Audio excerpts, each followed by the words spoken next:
Eh, dalam artian bukan hanya untuk PJOK, juga nanti beririsan dengan pembelajaran yang lain. Ya, senam kreasi itu biasa dengan jadi budaya kan, gerakan seni. Jadi dengan IPA nanti gerakan tubuh itu seperti apa gitu. Saya ingin menyampaikan berikut latar belakang untuk mengenai senam kreasi. Melakukan aktivitas senam olahraga mempunyai banyak tujuan, diantaranya untuk memelihara dan meningkatkan kesehatan dan kebugaran tubuh. Melalui olahraga ini dapat dikembangkan bukan hanya kecakapan fisik, tetapi juga kecakapan mental, spiritual, emosional, dan intelektual. Senam merupakan salah satu olahraga yang sangat bagus untuk tubuh dan kebugaran jasmani. Seseorang jika kita melakukan hal tersebut dengan benar, jadi nanti peserta didik akan melakukan senam kreasi, ya. Selanjutnya yaitu senam kreasi adalah senam yang dilakukan dengan iringan musik atau latihan bebas yang dilakukan secara berirama. Senam kreasi dilakukan tanpa menggunakan alat. Senam kreasi sudah menjadi cabang olahraga yang dilombakan di berbagai ajang seperti Olimpiade dan pertandingan skala internasional lainnya. Senam kreasi bisa memakai musik apa saja tanpa harus keterikatan dengan suatu musik, karena bisa mengembangkan gerak kreasi yang kita inginkan, termasuk musik bela. Jadi nanti di senam kreasi ini anak-anak itu memilih senam yang mereka inginkan dan mengkreasikan sekreasi mungkin, dan juga musiknya itu dipilih oleh anak-anak. Jadi itu sebagai kepemilikan mereka. Apa yang mereka senangi itu yang mereka lakukan. Gitu. Kita sebagai mengarahkan sebagai fasilitator.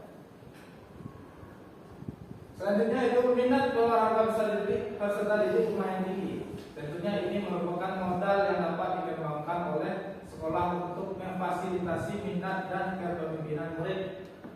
Selain itu juga didukung dengan adanya aset fisik manusia dan manusia. Dalam kurung itu aset fisik itu berupa lapangan, berupa gedung. Aset manusia itu berupa guru, murid, dan juga orang tua.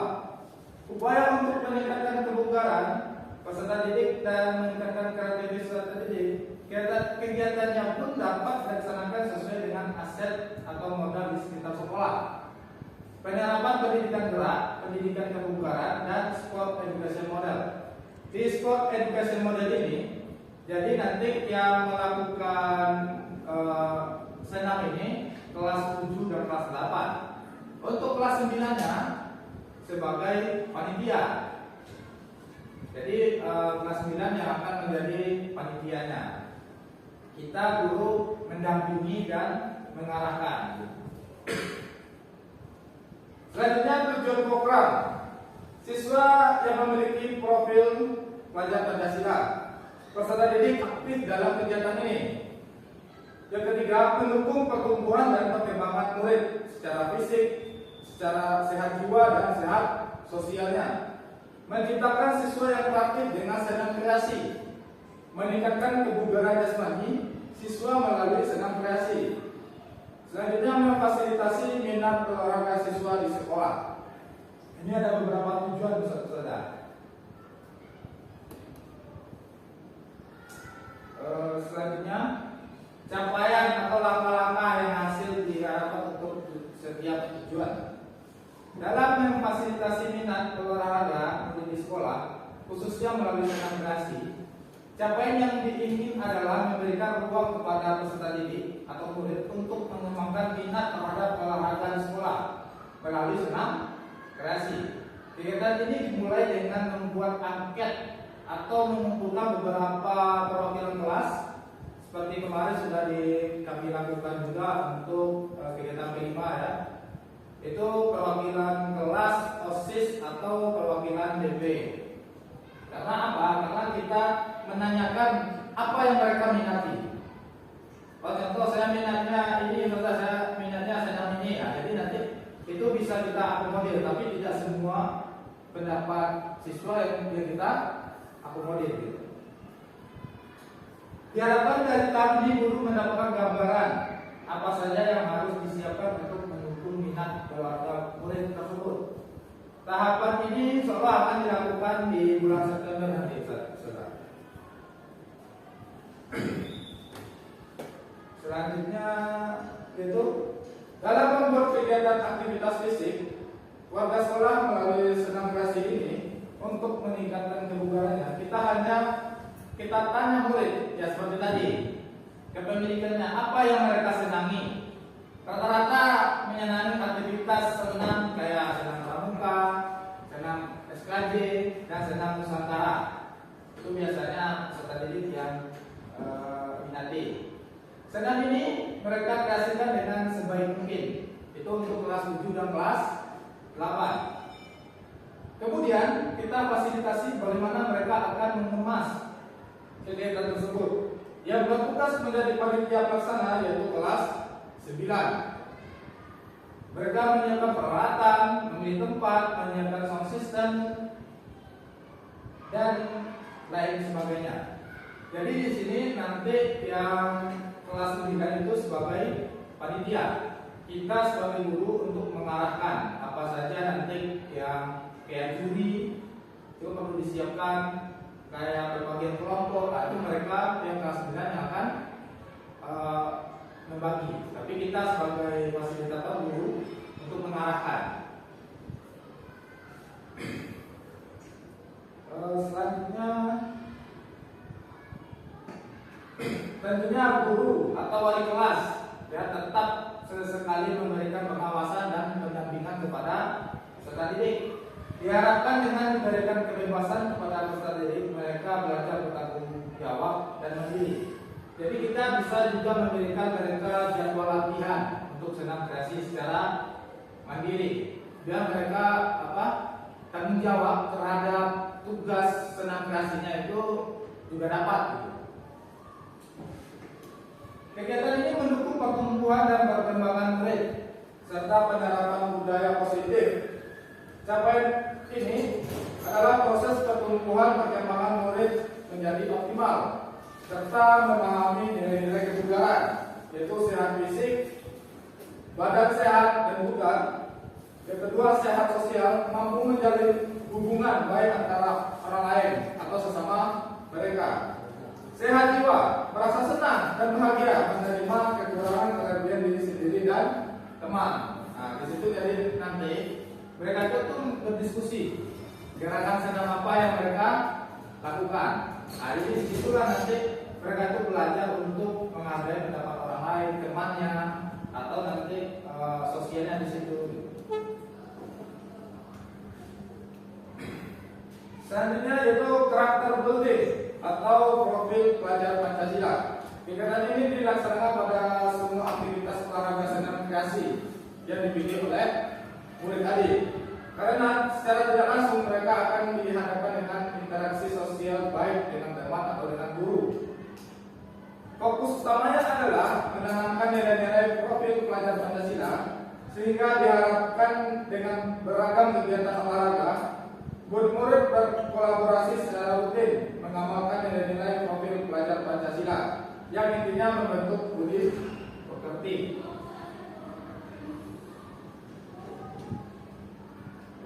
Ini ada struktur program dan mitra dalam komunitas belajar. Yang pertama yaitu program atau kegiatan yang dibuat merupakan sebuah program kegiatan co-kurikuler di sekolah. Jadi kegiatannya di dalam sekolah, tidak di luar sekolah, bukan ekstra. Kegiatan ini dilaksanakan oleh kelas 7 dan 8 sebagai peserta dan kelas 9 sebagai panitia pelaksana. Kegiatan ini akan dilaksanakan pada pertengahan bulan Desember 2024 atau pas di penutupan kegiatan kelas meeting. Jadi kegiatan ini nanti beruntut dari September sampai nanti puncaknya di Desember. Beberapa mitra yang dapat dilibatkan itu seperti kepala sekolah, rekan sejawat, ya seperti ustaz-ustazah, komite sekolah dan juga nanti orang tua. Kegiatan ini dengan mereka set education model. Jadi sport education model itu siswa memiliki peran tertentu, ya, bukan kita yang menjadi panitianya. Jadi seperti kelas 9 itu menjadi panitianya. Nanti ada yang menjadi juri, ada yang menyiapkan alat, ada seksi konsumsinya, ada MC-nya, itu dari kelas 9. Kita guru hanya mendampingi aja. Seperti itu. Selanjutnya, pernyataan tentang kapasitas yang dimiliki kelas atau sekolah. Yang pertama ada modal manusia. Siapa aja modal manusia ini? Ada kepala sekolah, ada guru, ada orang murid, dan juga masyarakat. Modal fisik itu apa aja? Itu lapangan sekolah yang kita punya. Jadi nanti kegiatannya di lapangan sekolah. Modal sosial itu koordinasi dengan masyarakat. Ya, bisa jadi kita berkoordinasi dengan masyarakat luar untuk suatu apa yang kita butuhkan. Selanjutnya modal lingkungan itu udara bersih, lingkungan dan perkebunan. Modal finansial itu dana kegiatan atau dari dana BOS. Rencana evaluasi. Nah, evaluasi secara menyeluruh dilaksanakan pada akhir kegiatan. Apa yang sudah baik dan apa yang harus ditingkatkan dilihat dari umpan balik murid dan orang tua murid berupa kuesioner dan atau wawancara. Jadi nanti kita akan melakukan evaluasi apakah kegiatan senam kreasi ini mana yang baik, mana yang tidak baik. Itu akan menjadi bahan evaluasi untuk kita supaya kedepannya lebih menjadi baik lagi. Yang selanjutnya itu kemungkinan tantangan untuk melakukan kegiatan ini. Biasanya itu cuaca. Cuaca itu saat terjadi contoh buruk, hujan atau panas, itu bisa kita siasati atau menjadi plan B. Ya, bisa kita arahkan ke masjid. Maksudnya nggak mungkin ya seperti ya, atau kayak aula kita yang di sekolah. Nah, itu bisa jadi. Yang kedua itu mungkin kegiatan sekolah yang bentrok, adanya waktu yang bersamaan, mungkin pas nanti kita tahu kita kegiatan apa yang bentrok, itu menjadi salah satu tantangan untuk kegiatan ini. Mungkin itu saja yang dapat saya sampaikan. Apakah dari Ustaz-Ustazah ada pertanyaan atau masukan untuk mengenai senam kreasi ini? Kalau ada pertanyaan boleh ditanya. Boleh ya, ada satu silakan. Bentuk senam kreasi itu seperti apa? Apakah senam itu atau senamnya yang biasa-biasa ada? Bentuk senam kreasi itu bisa kita diambil dengan senam dari daerah. Ya kan, kemarin itu ada tari apa-apa. Bisa jadi gerakannya itu boleh dari senam SKJ, daerah, atau maksudnya senam kreasi ini berupa musik juga, ya kan? Musiknya boleh musik daerah. Memang gerakannya anak-anak yang atur. Misalnya musik goyang Sumedang namanya ya. Nah, jadi gerakannya ini gitu. Atau musiknya mau mere, senam seperti itu. Jadi dalam satu rangkaian senam itu mungkin ada beberapa musik dan gerakan yang kreasi. Ada lagi dari ustaz-ustaz yang lain? Cukup? Kalau tidak ada, terima kasih atas waktunya. Semoga dengan kegiatan ini kita bisa bersama-sama mengawal kegiatan ini supaya nanti bisa kita terapkan dan berjalan dengan lancar. Terima kasih pada ustaz-ustazah semua. Salah kata saya mohon maaf. Assalamualaikum warahmatullahi wabarakatuh.